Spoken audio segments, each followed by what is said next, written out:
মায় আমার সুন্দর দেহ গড়ে দিয়ে মূল্য চাইল না। সত্যি তো, তাই না? আমার ঠাকুরের মূর্তিটা আনতে গেছিলেন আপনারা, আমি জানি। আমার বাড়ির সামনে দিয়ে গেছেন, কবে গেছেন কখন গেছেন আমি জানি।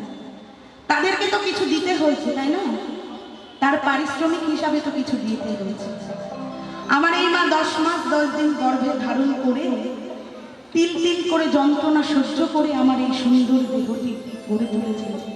তার জন্য আমরা কেউ কি তাকে এইটুকু কিছু দিয়েছি? সবাই ভাববেন ওই কাদায়ার খড় কোটা দিয়ে মাটির মূর্তি গড়ে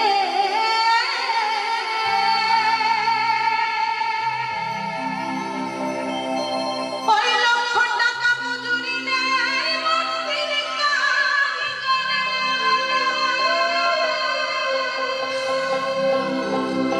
মায় আমার সুন্দর দেহ গড়ে দিয়ে মূল্য চাইল না। আর স্বার্থ ছাড়া ভালোবাসা শুধু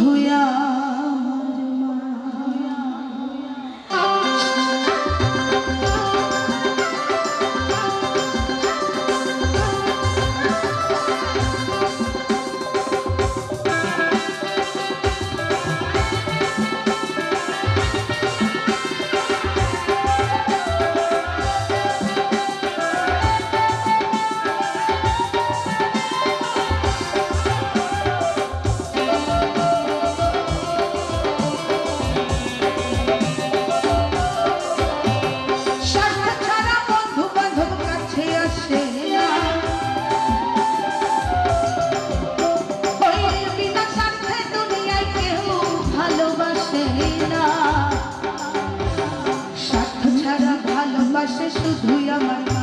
ওই স্বার্থ ছাড়া ভালোবাসে শুধুই আমার মা। মা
গান ভালো লাগছে?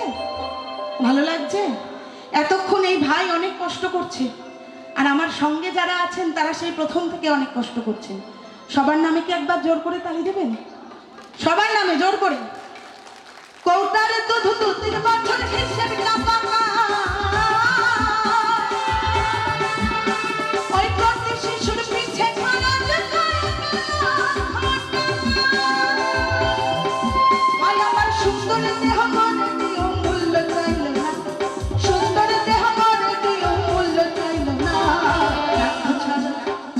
স্বার্থ ছাড়া ভালোবাসে শুধুই আমার মা।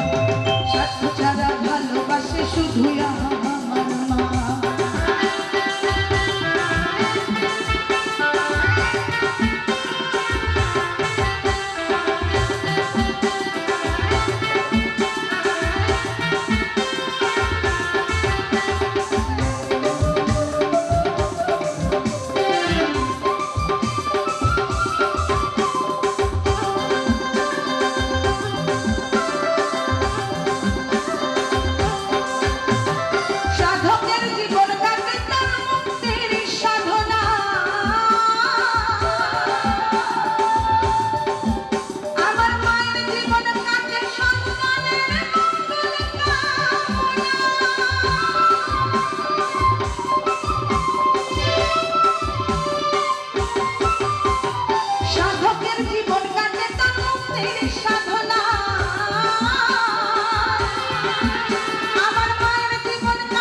বাস্তব, তাই না?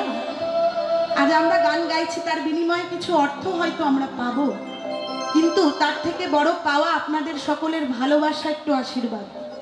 গান ভালো লাগলে বলবেন খুব ভালো গান গেয়েছে, আর যদি কারো ভালো না লাগে, একজন তো বাড়ি যাবেন, সঙ্গে আরো 10 জনকে নিয়ে যাবেন, এরকম একটা ব্যাপার, তাই না? সব জায়গায় তাই হয়। তাই মা ছাড়া তো কেউ মা গানের কষ্ট বোঝে না। সাধকের জীবন কাটে তার মুক্তির সাধনা,